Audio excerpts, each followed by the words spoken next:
नियुक्ति जब हुई, अभी के विद्यमान स्पीकर साहब की जब नियुक्ति हुई, तब दोनों दलों के नेता ने एक साथ उनको आसन पर बिठाने का काम किया। इसका मतलब है स्पीकर को अपने दायित्वों के निर्वहन के लिए पक्ष और प्रतिपक्ष दोनों ने एक प्रकार से मुक्त माहौल भी देना है और दायित्वों के निर्वहन के लिए उनका समर्थन भी करना है। मगर आज स्पीकर के निर्णय पर कोई असहमति तो व्यक्त हो सकती है, मगर लोकसभा के नियमों में स्पीकर के निर्णय को अंतिम माना गया है। मान्यवर, इससे विपरीत विपक्ष ने स्पीकर की निष्ठा पर सवालिया निशान खड़ा किया और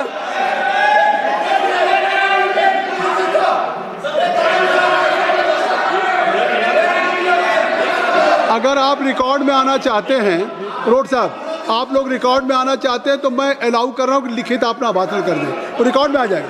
लिखित, आप लिखित भाषण दे दें, रिकॉर्ड में आ जाएगा। अभी जब तक गृह मंत्री जी बोल रहे हैं, आप लिखित दे देंगे। गृह मंत्री जी अब हो गई, आपको ले करने के लिए परमिशन दे दिया इंजीनियर साहब, ले कर दीजिए। ठीक है, बैठिए। राजकुमार हो गया भैया, सुन लिया, देख लिया सबने।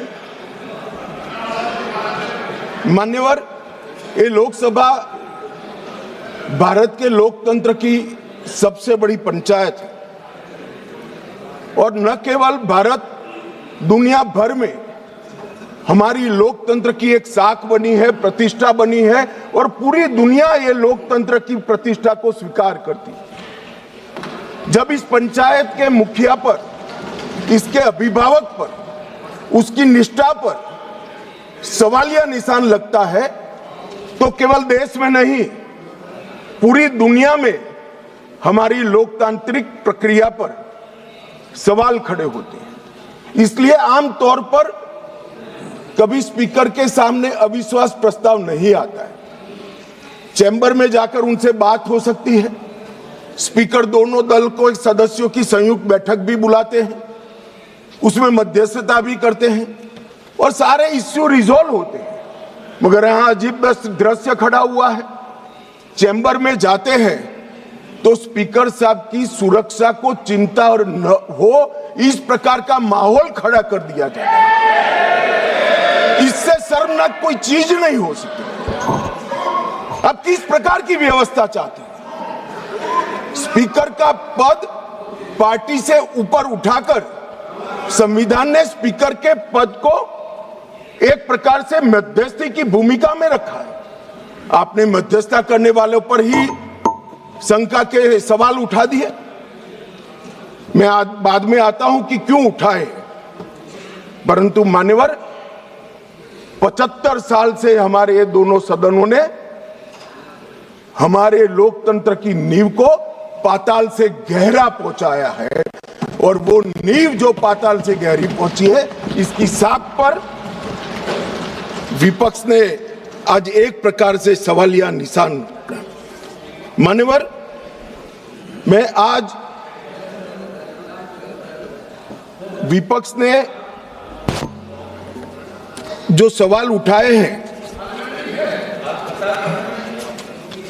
उस पर भी बाद में बात करूंगा, मगर मैं पहले कहना चाहता हूं, मान्यवर, हमारा जो स्पिरिट है और जो इस सदन का एक प्रकार से इतिहास भी है, सदन आपसी विश्वास से चलता है। पक्ष और विपक्ष दोनों के लिए सदन के स्पीकर जो होते हैं वो कस्टोडियन होते हैं, मगर उनको लोकसभा कैसे चलानी, इसीलिए इसी लोकसभा ने कुछ नियम बनाए हैं। हम हमारे अधिकार के लिए बात कर सकते हैं, हम भी कर सकते हैं, विपक्ष के मित्र भी कर सकते हैं, मगर ये सदन कोई मेला नहीं है। सदन के अंदर सदन के चलाने के नियमों के अनुसार खड़ा होकर बोलना पड़ता है माननीय। जो सदन के नियम परमिट नहीं करते हैं उस हिसाब से बोलने का किसी को अधिकार नहीं है, कोई भी हो इसको अधिकार नहीं है। जब आप सदन के नियमों को, लोकसभा को चलाने के नियमों को नजरअंदाज करोगे तो स्पीकर का पवित्र दायित्व है कि कोई भी सदस्य हो इसको रोके, टोके और निकाल कर बाहर करे माननीय। और ये जो अधिकार है वो कोई ये कह रहे हैं कि भाजपा आई तो ये होगा, एनडीए आए तो ये होगा। हमारे समय में नियम नहीं बने भाई, ये नियम नेहरू जी के समय से चले आते हैं और एक एक धारा मैं चर्चा करने के लिए तैयार हूं कितनी बार कांग्रेस ने तोड़ी है मान्यवर, मगर वो तोड़े तो हम तोड़े ऐसा मेरा नहीं कहना है। मेरा इतना ही कहना है कि अधिकारों के संरक्षण के लिए तो हम सहमत हैं, परंतु नियमों का क्या? स्वच्छंदता से यहां नहीं बोला जा सकता, नियम अनुसार सबको बोलना पड़ता है। और स्पीकर जब निर्णय देते हैं वो निर्णय हो सकता है हमें भी अनुकूल न हो सकता है विपक्ष को भी अनुकूल न हो। इसके पर मंतव्य तो सभी सदस्यों का हो सकता है, मगर स्पीकर के निर्णय पर शंका नहीं कर सकते, इनकी निष्ठा पर शंका नहीं कर सकते हो आप। निर्णय कभी हमें अनुकूल लगेगा, कभी नहीं लगेगा, कभी लगेगा, कभी विपक्ष को अनुकूल लगेगा, नहीं लगेगा, मगर निर्णय से असहमति व्यक्त करने तक तो सभी लोग सहमत हो सकते हैं। मगर विपक्ष अगर निर्णय की निष्ठा पर सवाल खड़ा करता है तो मान्यवर ये बहुत दुर्भाग्यपूर्ण है और निंदनीय भी है। इसकी घोर निंदा हम इस सदन में खड़ा रहकर करता हूं। मान्यवर, जब आप अध्यक्ष की निष्ठा पर सवाल करते हो तो आप अजीब प्रकार की स्थिति का निर्माण कर देते हो। जिसको मध्यस्थता करनी है, जिसका संरक्षण अभी लोकसभा के कार्यकाल की समाप्ति तक आपको मांगना है, उसके पर ही आप निष्ठा पर सवाल कर देते हो। मान्यवर, ये हमारी परंपरा, उच्च परंपराओं का निर्वहन करने के लिए ये बहुत अफसोसजनक घटना है। मान्यवर, मैं हमारे लोकतंत्र में अनेक बार परिवर्तन है। हमारी पार्टी की राजनीतिक यात्रा के जीवन में हम तो ज्यादातर वहीं बैठे हैं, बहुत कम समय है कि हम यहाँ बैठे, ज्यादातर तो कांग्रेस पार्टी और उनके साथी ही बैठे, हम भी विपक्ष में रहे। मगर 3 बार लोकसभा के स्पीकर पर अविश्वास का प्रस्ताव आया, भारतीय जनता पार्टी और एनडीए कभी विपक्ष के में रहते हुए लोकसभा स्पीकर पर अविश्वास का प्रस्ताव नहीं लाए। हमने रचनात्मक विरोध पक्ष के रूप में काम किया है मान्य। हमने स्पीकर की पद को, गरिमा को संरक्षण करने का काम किया है और स्पीकर से हमारे कानूनी अधिकार, संवैधानिक अधिकारों के लिए संरक्षण की मांग भी करी है। हम कभी भी स्पीकर के सामने अविश्वास का प्रस्ताव लेकर नहीं आए। मान्यवर, अब तक 3 प्रस्ताव आए। 54 में जीवी मावलंकर जी के खिलाफ सोशलिस्ट पार्टी लेकर आई। 66 में सरदार हुकम सिंह जी जो तत्कालीन लोकसभा के अध्यक्ष है उसके सामने समाजवादी पार्टी लेकर आई और 87 में श्री बलराम जाखड़ के खिलाफ कम्युनिस्ट पार्टी ऑफ इंडिया लेकर आई। और ये सारे कमोबेश आज किसके साथ बैठे हैं? यूपीए में अंदर है मान्यवर, एक घमंडिया गठबंधन के सदस्य हैं और आज कांग्रेस पार्टी लेकर आई है, सबने समर्थन किया है।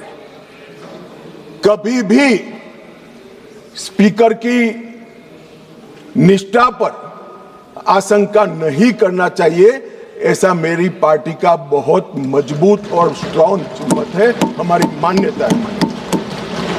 और ये तीनों जो प्रस्ताव थे ये ध्वनि मत से एक प्रकार से खारिज कर दिए। मान्यवर, आज जब मैं यहां खड़ा हुआ हूं तब राजनीतिक आरोप एक भी नहीं करूंगा। करे हुए राजनीतिक आरोपों का जवाब जरूर दूंगा, कस कर दूंगा, परंतु मैं राजनीतिक आरोप एक भी नहीं करूंगा। मान्यवर, हम सब स्पीकर के महत्व को जानते हैं।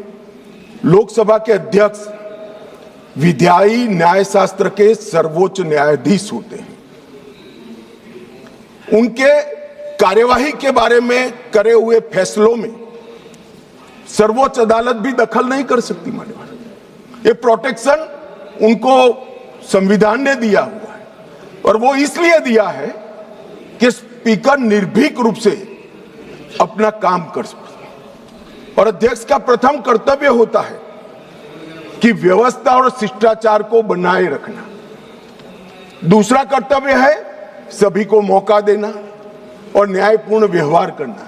परंतु प्रथम कर्तव्य क्या बताया गया? प्रथम कर्तव्य बताया गया कि यहां पर व्यवस्था और शिष्टाचार बता देना, बनाए रखना। अब शिष्टाचार क्या होता है? शिष्टाचार ये है मान्यवर कि ये लोकसभा, ये सदन चलाने के नियमों के अनुसार चले। अब कोई भी व्यक्ति खड़ा हो जाता है और अपनी मुंसफी से कुछ भी बोलेगा, स्पीकर को बिठा देना पड़ेगा। यहां विषय तय होते हैं मान्यवर। आज मैं यहां पर स्पीकर साहब के खिलाफ अविश्वास के प्रस्ताव पर बोल रहा हूं, तो मैं माओवाद इस देश में समाप्त हो रहा है इस पर लेक्चर नहीं दे सकता। मैं दूंगा तो आपको बिठा देना पड़ेगा। फिर आप कहोगे देखो आप मुझे बोलने नहीं देते हो। अरे भाई, यहां नियमों से बोलना पड़ता है। और कितने वरिष्ठ सदस्य, मुझे तो अभी भी नहीं मालूम पड़ता, शशि थरूर जैसे बैठे, बालू साहब बैठे, क्यों नहीं सिखाते इनको सब? इतना सिखा दे तो ये समस्या का वही समाधान हो जाए मन। और हमारे लोकसभा के नियमों में भी स्पीकर साहब को कई अधिकार दिए। कोई भी सदस्य भाषण करता है तो स्पीकर साहब को एड्रेस कर करता है। स्पीकर के माध्यम से, लोकसभा अध्यक्ष के माध्यम से विपक्ष सत्ताधारी पक्ष को कुछ कह सकता है, और स्पीकर साहब के माध्यम से सत्ताधारी पक्ष विपक्ष पर कुछ आरोप लगा सकता है। लोकसभा के नियम 351 में 374 अव्यवस्था, अनुशासनहीनता की स्थिति में स्पीकर को चेतावनी करने का अधिकार है, नामित करने का अधिकार है, निष्कासन करने का अधिकार है और निलंबित करने का भी अधिकार है। मुझे बताइए साहब, सभी सदस्य इस बात पर सहमति व्यक्त करेंगे कि वेल में आकर कागज फाड़कर स्पीकर की चेयर पर फेंकना आप असहाय बना देना चाहते हो स्पीकर साहब को? किस प्रकार से सदन चलाएंगे? सदन किस प्रकार से चलाएंगे? टेबल पर नाचते हैं। मैं समझ रहा हूं साहब, किसी के एडवाइजर एक्टिविस्ट हो सकते हैं, किसी के एडवाइजर आंदोलनकारी हो सकते हैं, मगर आंदोलन और एक्टिविस्ट को सदन में सदन के नियमों के अनुसार ही चलना पड़ेगा, क्योंकि यहां पर नियम बनाए गए। नियम 375 के तहत गंभीर अव्यवस्था की स्थिति में सदन को स्थगित करना होता है।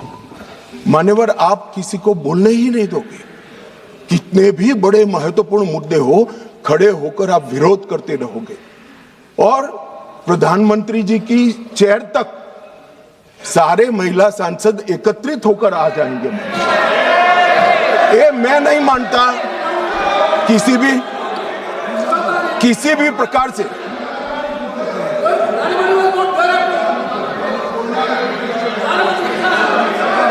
प्रधानमंत्री की चेयर होती है भाई। मान्यवर, इसीलिए 375 का प्रावधान की शक्तियां स्पीकर साहब को। अब किसी सदस्य ने कहा कि हमारा बोला हुआ काट दिया जाता है। मान्यवर, 380 के अधीन स्पीकर साहब को अधिकार है असंसदीय शब्दों या टिप्पणियों को कार्यवाही से हटाने का अधिकार दिया है। प्रयास तो करना चाहिए कि असंसदीय शब्दों या टिप्पणियों का प्रयोग न हो, मगर कई बार वक्ता लय में कर जाते हैं, कुछ जानबूझकर भी करते हैं। मगर लय में की हुई असंसदीय टिप्पणियां संसद के इतिहास में रखनी चाहिए क्या? कोई नहीं कहेगा रखनी चाहिए।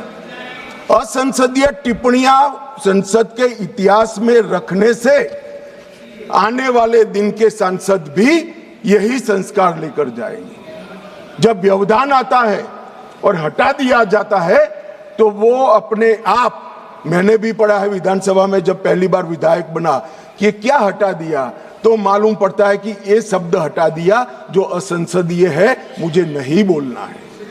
मगर यहां तो आग्रह है कि हम कोई भी भाषा का प्रयोग करें, इसको रखने दीजिए। ऐसे सदन नहीं चलता। ये सदन के असंसदीय शब्दों का लिस्ट कोई एक कार्यकाल में नहीं बना है मान्यवर। असंसदीय शब्दों का लिस्ट जब से सदन का अस्तित्व आया तब से लेकर आज तक इस उच्च शासन पर बैठे हुए अनेक महानुभावों के बनाते बनाते बना है, और वो सबको बाध्यकारी, हमें भी है और विपक्ष को भी है। अगर आप कहते हैं कि सदन चलाने के नियम और असंसदीय शब्दों का लिस्ट हमें बाध्यकारी नहीं है, तो ऐसा नहीं होगा। आपको अधिकार दिया है, संविधान ने अधिकार दिया है, मगर कोई विशेषाधिकार नहीं दिया है। इमरजेंसी नहीं है भैया, कोई विशेषाधिकार नहीं है। अधिकार का संरक्षण कर सकते हैं, मगर विशेषाधिकार के मुगालते में जो लोग जीते हैं उनको उनकी पार्टी और जनता भी संरक्षण नहीं देती है। इसलिए छोटे छोटे छोटे छोटे छोटे छोटे होते जा रहे हैं। मान्यवर, लोकसभा स्पीकर उनके अध्यक्ष, उनका महत्व सदन, देश और अंतर्राष्ट्रीय स्तर पर है। वो एक प्रकार से पीठासीन अधिकारी मात्र नहीं है, हमारी विधायी चेतना और हमारे लोकतंत्र के गरिमा का प्रतीक स्पीकर होता है। जब आप उसके खिलाफ निष्ठा पर सवाल उठाते हो तो आप विधायी चेतना और लोकतंत्र की गरिमा पर सवाल उठा रहे हो।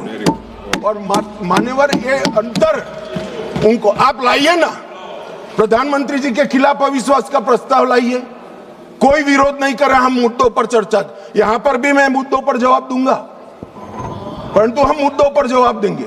हम नहीं कहेंगे कि आज का दिन अफसोसजनक है। प्रधानमंत्री जी को हटाने का प्रस्ताव सदन में आ ही सकता है, मगर लोकसभा के कस्टोडियन पर हटाने का प्रस्ताव मैंने तो कम से कम मैं इसको साहजिक घटना नहीं देता। मान्यवर, संविधान ने किसी भी एक्सट्रीम परिस्थिति की कल्पना कर प्रावधान बनाए हैं। ये कोट कर रहे हैं 94C के अंदर इफेक्टिव मेजॉरिटी से स्पीकर साहब को हटाया जा सकता है, मगर ऐसे तो युद्ध के समय में कई सारे अधिकार सरकार को प्राप्त होते हैं, आज उसका उपयोग नहीं कर सकते। ये असाधारण परिस्थितियों में स्पीकर को हटाने के लिए, लोकसभा हटाने के लिए किया गया प्रावधान है। ये रोजमर्रा की चीज नहीं है, इसका उपयोग रोज रोज नहीं करना चाहिए, कोई ऐसी घटना हो तब करना चाहिए। मान्यवर, अनुच्छेद 96 के तहत अध्यक्ष को हटाने का प्रस्ताव जब विचाराधीन हो तब संबंधित पीठासीन अधिकारियों अध्यक्ष की सदन की अध्यक्षता नहीं करेंगे। क्या हुआ, पहले 3 बार आया, मैंने कहा तीनों बार प्रस्ताव कांग्रेस पार्टी सत्ता में थी तब आए, हम नहीं लाए थे मगर आए। तीनों वक्त ये परंपरा रही कि जब स्पीकर की पर अविश्वास की प्रस्ताव की चर्चा होगी तब स्पीकर साहब इस स्थान पर आसन ग्रहण नहीं करेंगे। तीनों बार, मगर 14 दिन तक सबने अध्यक्षता करी, एकमात्र स्पीकर श्री ओम बिरला है जिन्होंने मॉरल ग्राउंड पर, जब से उन्होंने इसको नामित किया तब से नहीं, और ये हमें मॉरल ग्राउंड सिखा रहे हैं। बिरला साहब को मॉरल ग्राउंड मत सिखाइए। जब आपकी बारी थी, आपकी पार्टी से चुने हुए संसद सदस्य स्पीकर बने थे और आप पार्टी में थे, तब सब बैठे थे, बिरला साहब नहीं बैठे। मान्यवर, उनको मत देने का अधिकार नहीं, तो वो तो बैठे ही नहीं है, तो मत कहां से देंगे? चर्चा में भाग लेने का अधिकार है, मगर वो बैठेंगे ही नहीं, तो चर्चा में कहां? अब इससे उच्च मॉरल ग्राउंड कोई हो नहीं सकता। माननीय, इसकी प्रशंसा करने की जगह इसकी निंदा करें। मान्यवर, 94C के तहत अध्यक्ष को केवल हटाया जा सकता है, और वहां पर रूटीन प्रोसीजर नहीं रखी। 3 प्रकार की मेजोरिटी होती है: सिंपल मेजोरिटी, इफेक्टिव मेजोरिटी और स्पेशल मेजोरिटी, जो 2/3 का है।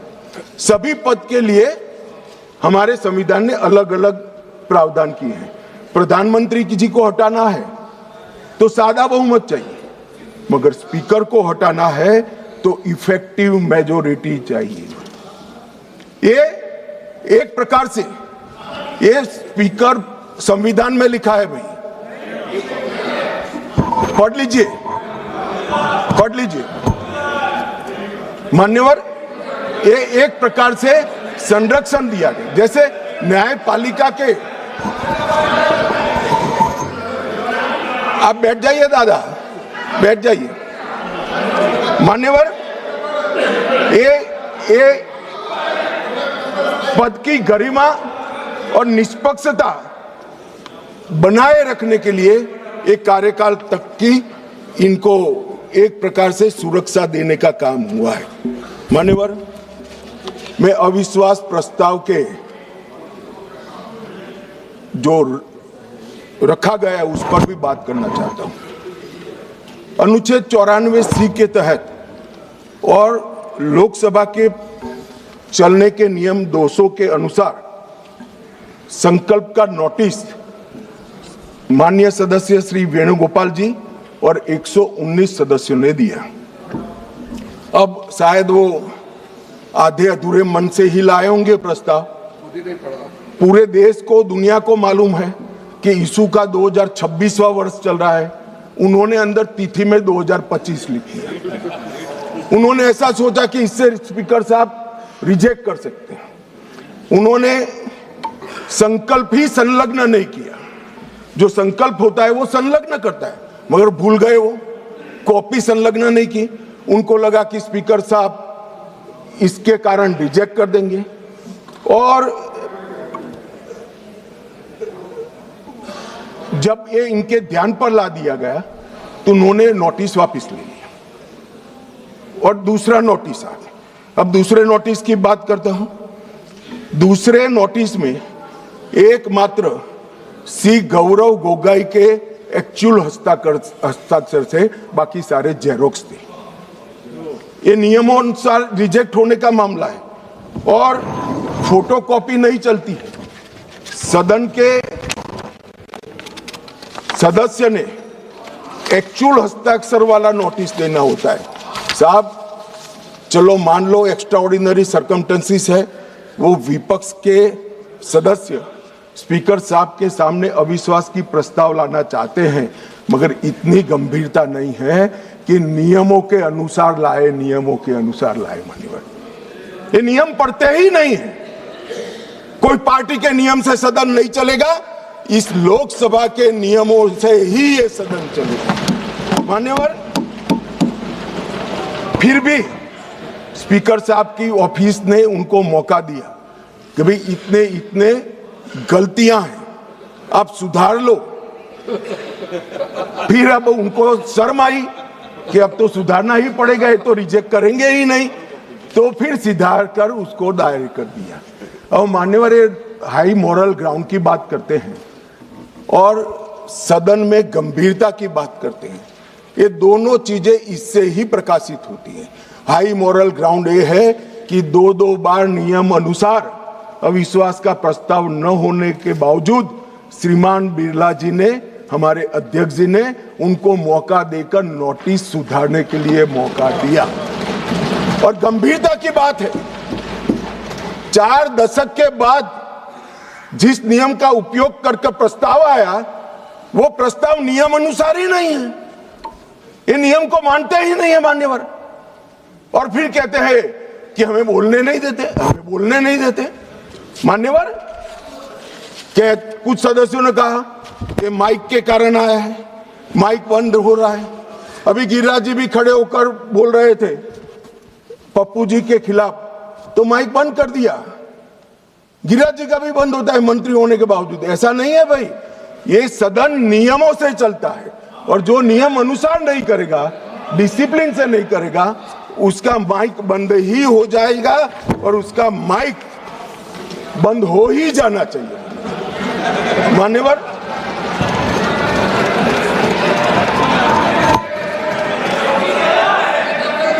मान्यवर, उन्होंने नोटिस दिया, अंतराल के बाद सदन फिर से शुरू हुआ। 9 तारीख को 14 दिन समाप्त हो गए। अब वो प्रस्ताव किसका था? तो विपक्ष का था। हम तो तैयारी कर आए थे, स्पीकर साहब चेयर पर भी नहीं बैठे।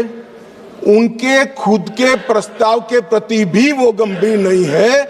जिस दिन उनका लाया हुआ प्रस्ताव, जो 4 दशक के बाद रूल्स का उपयोग कर लाए थे, वो प्रस्ताव की चर्चा करने की जगह उन्होंने सदन को बिखेर देने का काम किया। इससे ज्यादा शर्मनाक घटना कोई नहीं हो सकती। आपके खुद के प्रस्ताव पर आप चर्चा नहीं करना चाहते हो, और फिर कहोगे हमें बोलने नहीं देते। बिजनेस एडवाइजरी कमेटी ने सबकी सहमति से 9 तारीख मुकर्रर की थी मान्यवर, वो भी बैठे थे। हम सबको मालूम है, बोलने के विषय बिजनेस एडवाइजरी कमेटी तय करती है, सदन का बिजनेस एडवाइजरी कमेटी करती। आपकी सहमति से 9 तारीख को आया, और ये इससे सहमत नहीं, सदन को डिस्पर्स कर लिए मान्यवर। और मैंने तो साहब, ये कितनी गंभीरता है मैं बताता हूं। इन्होंने पूरे भाषण मैंने ध्यानपूर्वक पढ़े भी है, सुने भी है मान्यवर। 80% से ज्यादा भाषण स्पीकर के कंडक्ट पर नहीं है, सरकार का विरोध करने के लिए। अरे भले आदमी, सरकार का विरोध करने के लिए ढेर सारी धाराएं हैं, ढेर सारे नियम हैं। आप सरकार का विरोध करने के लिए आज लोकतंत्र के गरिमा का प्रतीक लोकसभा स्पीकर पर आप सवालिया निशान देते। मान्यवर, कल भी कहा कि कैसे हुआ। मान्यवर, तीनों बार लोकसभा के स्पीकर के खिलाफ जब अविश्वास प्रस्ताव आया, डेप्यूटी स्पीकर ने इसको संचालित किया। अब ये कल अभी कहेंगे, कल भी कह रहे थे आपने डेप्यूटी स्पीकर अपॉइंट भी नहीं किया। मान्यवर, 66 और उसके बाद आने वाले अविश्वास प्रस्ताव बलराम जाखड़ साहब के पास आया। दोनों वक्त डेप्यूटी स्पीकर थे, पद खाली नहीं था, डेप्यूटी स्पीकर रखे थे, मगर दोनों कांग्रेस पार्टी ने ही अपने रख दिए थे साहब। अब ये कहते हैं कि डेप्यूटी स्पीकर पर हमारा अधिकार है। दोनों समय डेप्यूटी स्पीकर कांग्रेस पार्टी ने अपने खुद के रखे थे। आपको स्थान खाली है, इसका मुद्दा उठाने का अधिकार ही नहीं है। आपने तो विपक्ष का स्थान अपने सदस्य से भर दिया था। ये क्या उठाते हैं मुद्दे साहब, और ये कांग्रेस पार्टी का कैरेक्टर है। मैं आज इसमें जाना नहीं चाहता, अगर विरोध करेंगे तो जाऊंगा भी मान्यवर। फिर उन्होंने कहा, भाई एसवी के राव आपकी पार्टी के सदस्य थे, और दोनों बार एसवी के राव उपाध्यक्ष थे।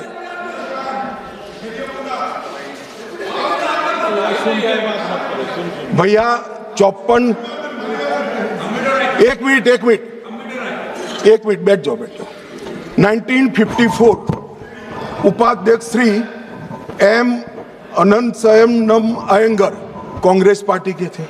1966 एस.वी. के राव उपाध्यक्ष, वो भी कांग्रेस पार्टी के थे। आप तो विपक्ष को इसका भी, हमने तो कम से कम खाली रखा है आपके लिए, आपने तो खाली भी नहीं रखा, सत्ताधारी पार्टी से ही भर दिया।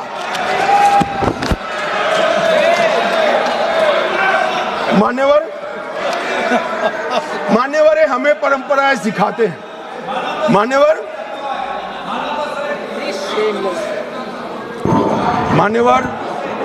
मैं विद्यमान लोकसभा स्पीकर साहब के लिए भी कुछ जरूर कहना चाहता हूं। 16वीं लोकसभा में 331 बैठकें थी, 17वीं लोकसभा में 274 और 25 से अब तक 25 तक 103 बैठकें हुई। 25 में बजट सत्र जो था 118% उत्पादकता वाला हुआ।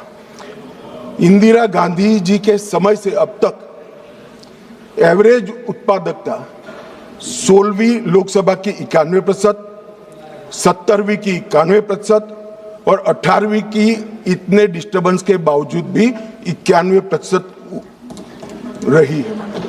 मैक्सिमम स्पीकर साहब के कार्यकाल के अंदर एक हुआ है। शून्यकाल की अवधि को अध्यक्ष जी ने 5 घंटे तक पहुंचाया। साहब, मुझे भी विधायक सांसद रहते हुए 30 साल हुए, मैंने कभी नहीं देखा रात को 12 बजे तक सदस्यों को शून्यकाल उठाने का मौका हमारे स्पीकर, लोकसभा स्पीकर 202 सांसदों को मान्यवर प्रश्न उठाने का मौका मिला और 19 में जुलाई में 161 सांसदों को शून्यकाल उठाने का मौका दिया गया। मान्यवर अब ये कहते हैं मौका नहीं मिलता है। मान्यवर, नई आवाजों को प्रोत्साहन करना भी स्पीकर का एक नैतिक दायित्व होता है। 19 में रिकॉर्ड 78 महिलाएं संसद में चुनकर आई। सभी महिला सांसदों को बोलने का अधिकार हरेक को 78 की 78 महिला सांसदों को बोलने का अधिकार हमारे स्पीकर साहब ने दिया है। बिरला जी के आग्रह से सदन के अंदर क्षेत्रीय भाषाओं का उपयोग भी बढ़ा और लगभग 14 भाषाओं में भाषण यहां पर करा गया। मान्यवर, बहुत बड़ी बात, सदस्य अपनी भाषा में बात कर सकता है और पहली बार अनुवाद की पैनल पूरी हुई है मान्यवर, और ये बहुत बड़ी बात है। डिजिटल संसद 2.0 लगभग 8000 घंटे का ऑडियो विजुअल रिकॉर्डिंग डिजिटल कर दिया गया है। आज युवाओं को संसद की भाषण और चर्चाएं सुननी है तो वो डिजिटली मान्यवर उपलब्ध है। राष्ट्रीय ई विधान एप्लीकेशन पूरी लोकसभा को पेपरलेस करने की दिशा में हम आगे बढ़ चुके हैं।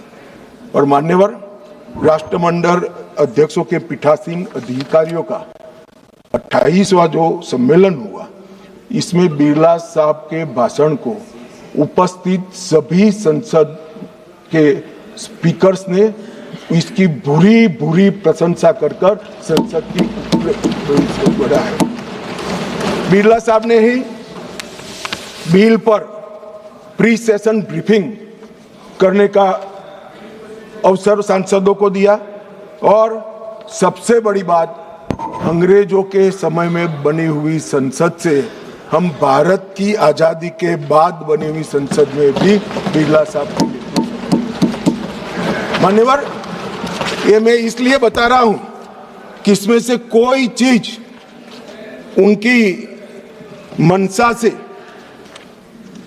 नहीं की है, सबको सर्वसहमति से किया है। मान्यवर, पूरे देश भर में भारतीय जनता पार्टी की छवि खंडित करने के लिए एक प्रचार चल रहा है। उन्हें बोलने नहीं दिया जाता। मगर मैं जो लोग ये प्रयास करें उनको कहना चाहता हूं, इससे भारतीय जनता पार्टी की छवि खंडित नहीं होती, क्योंकि कौन बोलेगा, कितना बोलेगा, कब बोलेगा और क्या बोलेगा, वो निर्णय सत्ताधारी पार्टी नहीं कर सकती। मान्यवर आप करते हो, ये स्पीकर करते हो। जब आप सुन लो ना, सुन लो, पहले सुन लो। मान्यवर, मैं स्पष्ट करना चाहता हूं कि हमने कभी विपक्ष की आवाज दबाने का काम नहीं किया, और ये लोग जो अभी मेरी आवाज दबाने का प्रयास कर रहे हैं, उनको मैं कहना चाहता हूं, विपक्ष की आवाज दबाने का काम तो 1975 में हुआ था, जब समूचा विपक्ष जेल के अंदर बंद कर दिया गया। ये विपक्ष की आवाज दबाना कहते हैं मान्यवर। और ये नियमों के अनुसार सदन चलाने का दायित्व मान्यवर स्पीकर का होता है, और इस स्पीकर को जो दायित्व दिया है वो लोकसभा के नियमों के तहत दिया है, जो बिरला साहब के समय में नहीं बने। 349 इनकी अविश्वास की प्रस्ताव में जिस स्पीकर के अधिकार के कारण अविश्वास प्रस्ताव लाए, मैं सब स्पष्ट करना चाहता हूं। सदन में सदस्य का समग्र आचरण कैसा हो वो तय करने का अधिकार नियम संख्या 349 में पीठ को दिया है, आसन को दिया है। बोलते वक्त भाषा, प्रासंगिकता और मर्यादा तीनों उसका निर्णय करने का काम माननीय अध्यक्ष जी को दिया है। मैंने पहले भी कहा कि मैं आज यहाँ स्पीकर साहब के अविश्वास के प्रस्ताव पर बोल रहा हूं, तो इस देश में माओवाद समाप्ति के कगार पर आया, इस पर नहीं बोल सकता, इसकी प्रासंगिकता नहीं है मान्यवर। और कितना बोलना है इसके लिए भी कुछ नियम बने हैं, कुछ परंपराएं बनी हैं।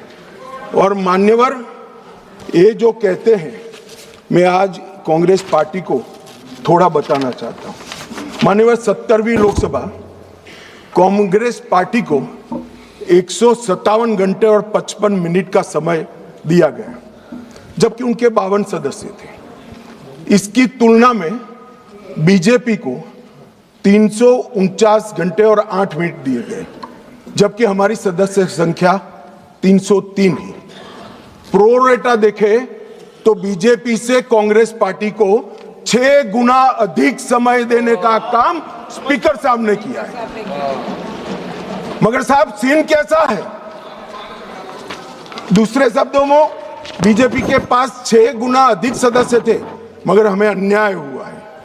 और 18वीं लोकसभा में कांग्रेस पार्टी द्वारा कल तक 71 घंटे बोला गया, उनके पास 99 सदस्य हैं, और भारतीय जनता पार्टी को 71 बनाम 122 घंटे मिले हैं, जबकि हमारे 239 सदस्य हैं। तो एक प्रकार से इसमें भी 18वीं लोकसभा में भी कांग्रेस को भाजपा से 2 गुना समय। और मान्यवर, विपक्ष के नेताजी का ग्रीवेंसेस है कि मुझे बोलने नहीं दिया जाता, विपक्ष के नेता की आवाज दबा देते। अब मान्यवर, मैं उनको पूछना चाहता हूं, कांग्रेस पार्टी में 157 घंटा 55 मिनट बोला गया, वो कौन बोलेगा, वो तय कौन करेगा? स्पीकर करेंगे क्या? नहीं, वो तय आपको करना है, विपक्ष के नेता ने करना है। मगर बोलने का मौका आता है तब जर्मनी होते हैं, इंग्लैंड होते हैं मान्यवर, और फिर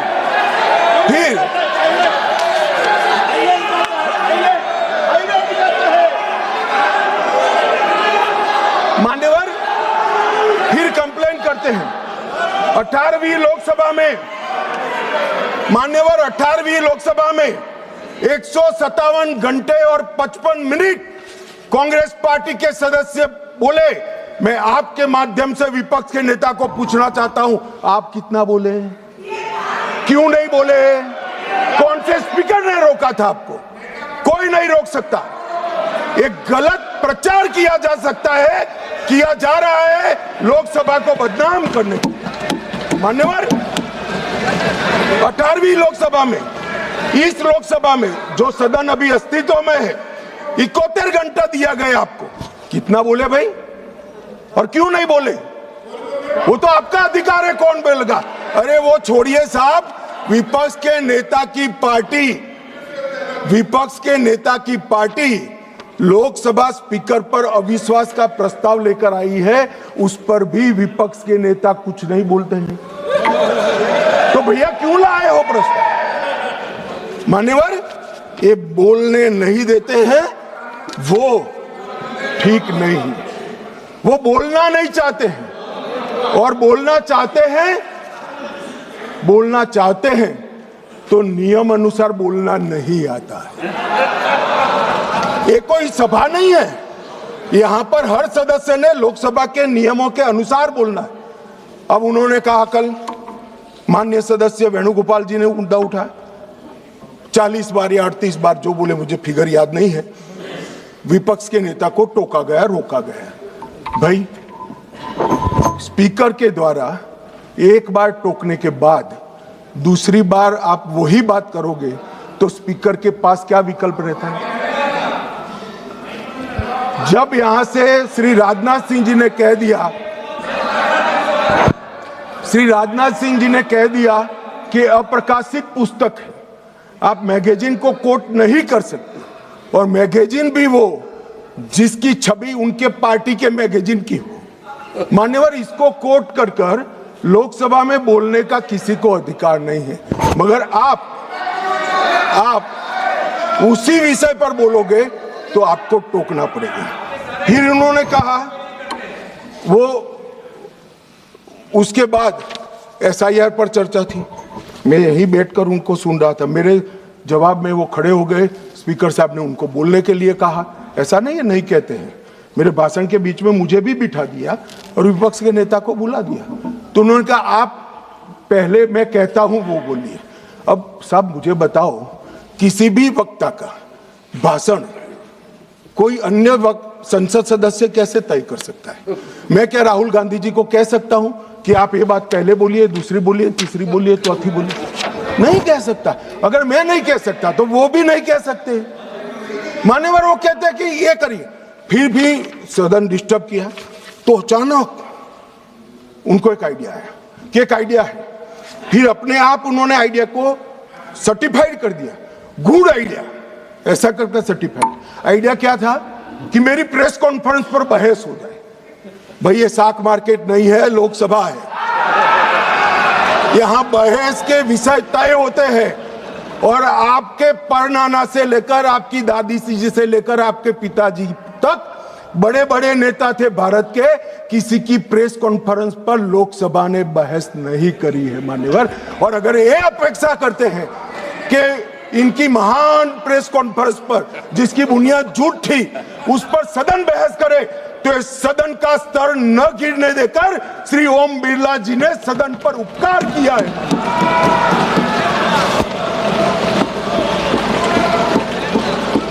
और मान्यवर, मैं सिर्फ ये सदन की बात नहीं करता, 70वीं लोकसभा में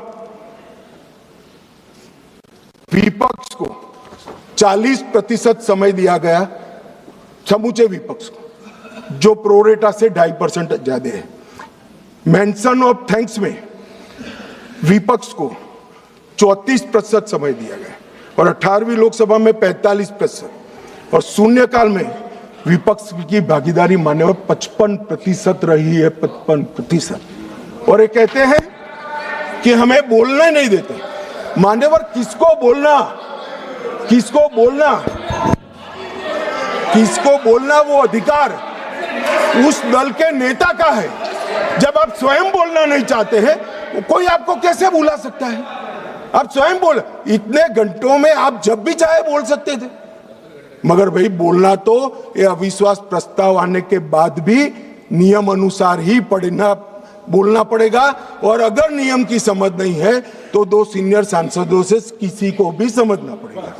मान्यवर, इसके अलावे किसी को नियम तोड़कर बोलने की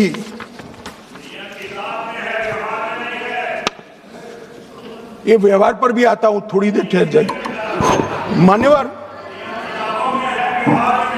मान्यवर ये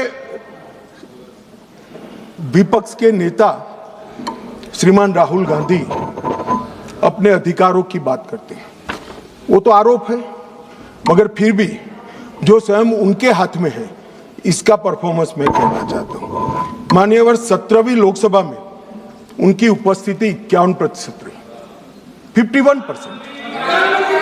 मान्यवर राष्ट्रीय औसत 67% है। 16वीं लोकसभा में उनकी उपस्थिति 52% रही, जबकि राष्ट्रीय औसत 80% है। और 15वीं लोकसभा में उनकी उपस्थिति 43% रही, जबकि राष्ट्रीय औसत 76% है। मान्यवर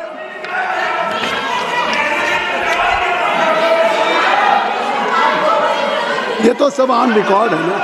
मान्यवर ये मुझे बोलने नहीं देते, देखिए देखो साहब, ये मुझे बोलने नहीं देते। जब तक यील्ड नहीं करेंगे आप लोग नहीं। देखिए केसी वेणुगोपाल जी, गृह मंत्री जी जो कह रहे हैं अटेंडेंस पे, वो सब मेंबर्स का रिकॉर्ड पे है। वो अगर उसमें कोई गलत हो, अगर कोई गलत बात कही हो कि नहीं इनका अटेंडेंस ज़्यादा है, एवरेज से ज़्यादा है, तो वो बात आप खड़ा करिए, उस बात पे